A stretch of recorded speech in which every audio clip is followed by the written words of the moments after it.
Jasmine Crockett's got another hot take. No blacks and whites on a wedding cake. The Democrats' new chosen one, Jasmine Crockett, is in the news again for an old clip where she attacked Florida Rep. Byron Donalds for marrying a white woman. Roll it, Bertha. The fact that you sitting around talking about life was better under Jim Crow, is this because you don't understand history? Or literally it's because you married a white woman and so you think that whitewashed you? Imagine this. A sitting congresswoman calls out a fellow black politician for being whitewashed simply because he married a white woman. This exact situation unfolded when promising Democratic figure Jasmine Crockett spoke out against Florida Representative Byron Donalds. She argued that his perspectives on history and race were compromised solely due to his choice of spouse. First they cursed, now they thirst for blood. Jasmine Crockett is upping her temper tantrums, now saying the only way Democrats can win elections is by throwing hands. I think you punch. I think you're okay with you okay with punching. It's Ted Cruz. This dude has to be knocked over the head, hard, right? There is no niceties with him, at all. Everything spiraled out of control once the video of her outburst spread rapidly online. The spotlight of the late-night commentary shows switched on, and Jasmine found herself front and center on national TV, not for championing laws or standing up for her community, but for hurling fiery opinions like party favors.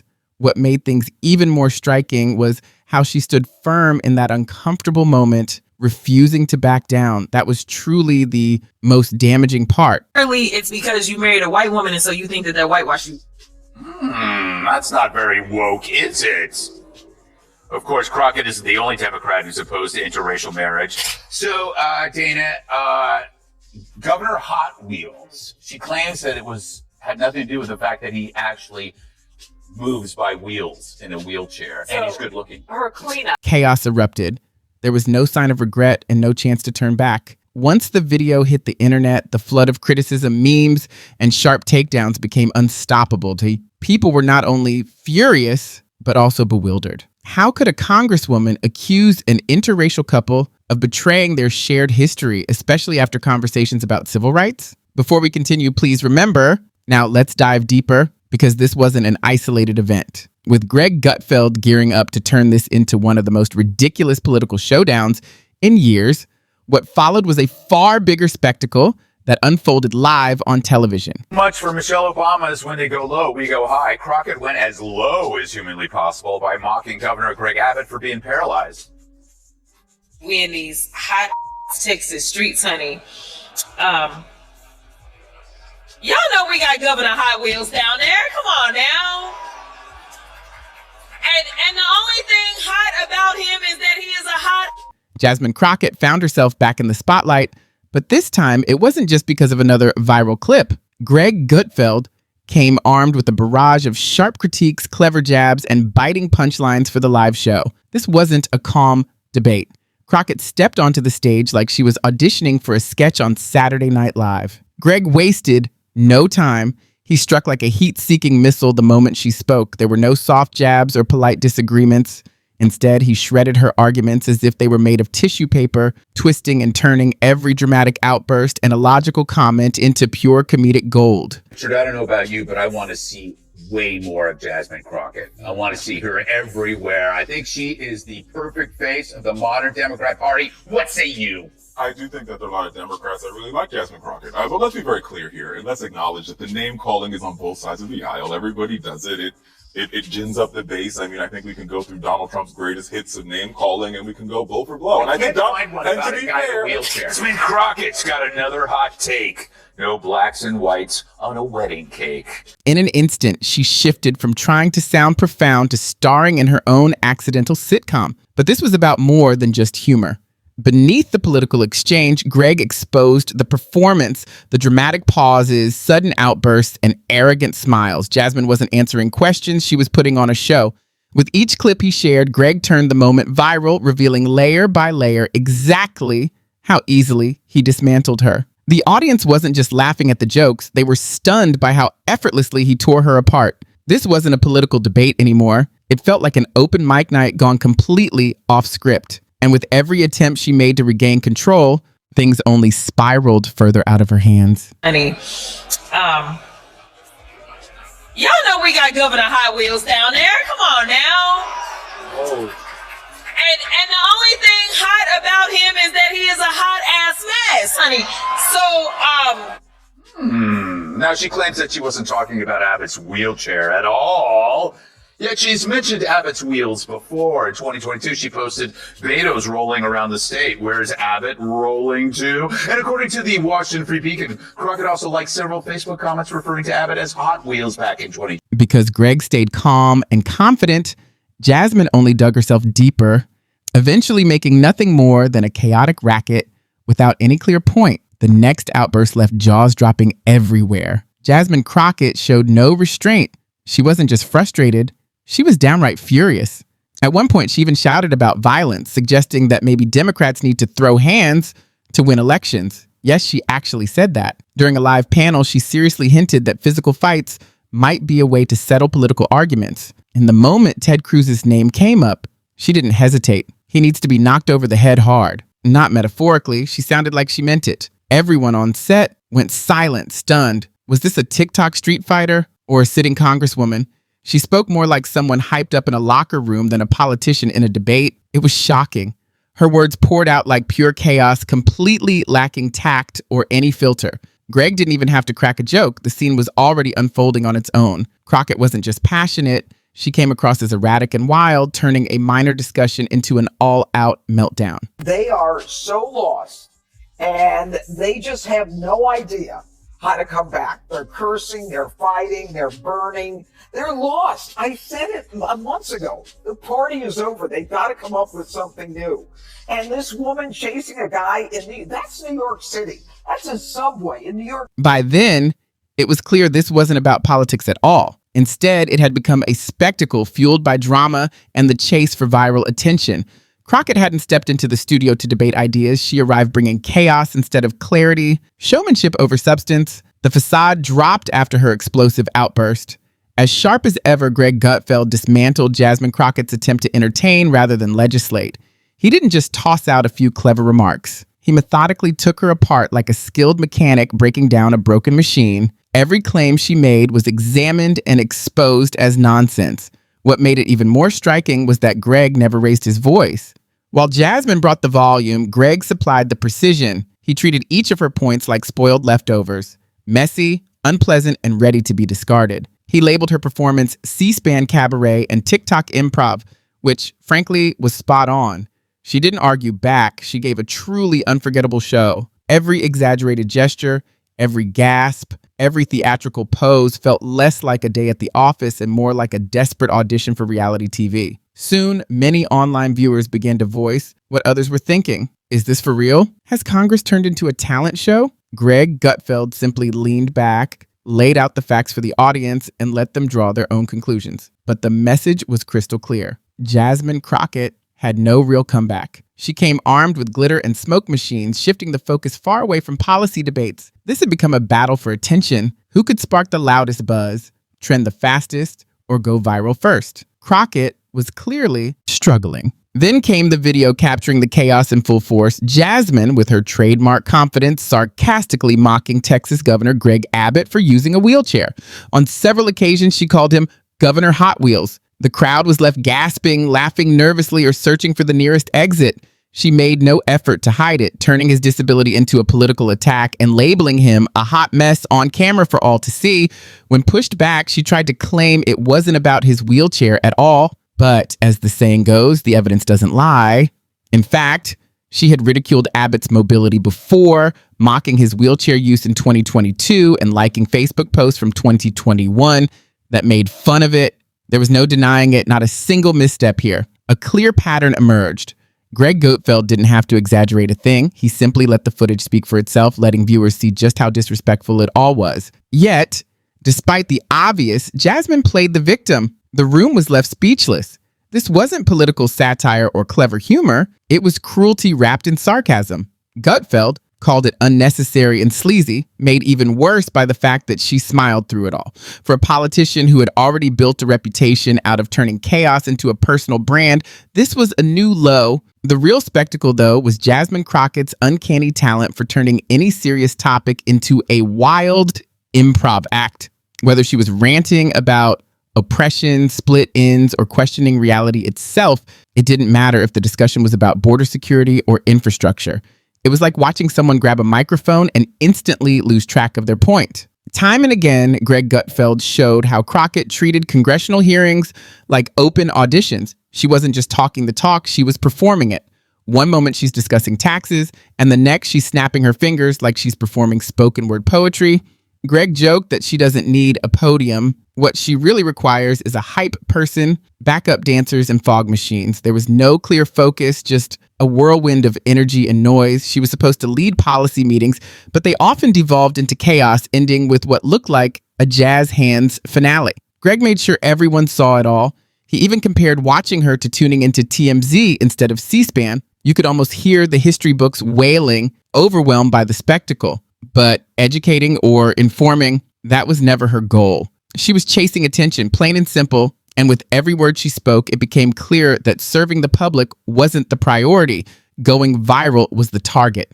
Every issue became a dramatic phase, and every phase spiraled into collapse.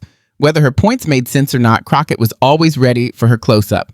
As the clips rolled on, Greg leaned back to highlight the irony instead of slowing the pace. Jasmine? Crockett was trying to project strength, intelligence, and seriousness, but every appearance felt more like an impromptu sketch from a late-night comedy show. After debating with her own reflection, she shouted about justice in a tone that sounded more like a motivational coach's pep talk.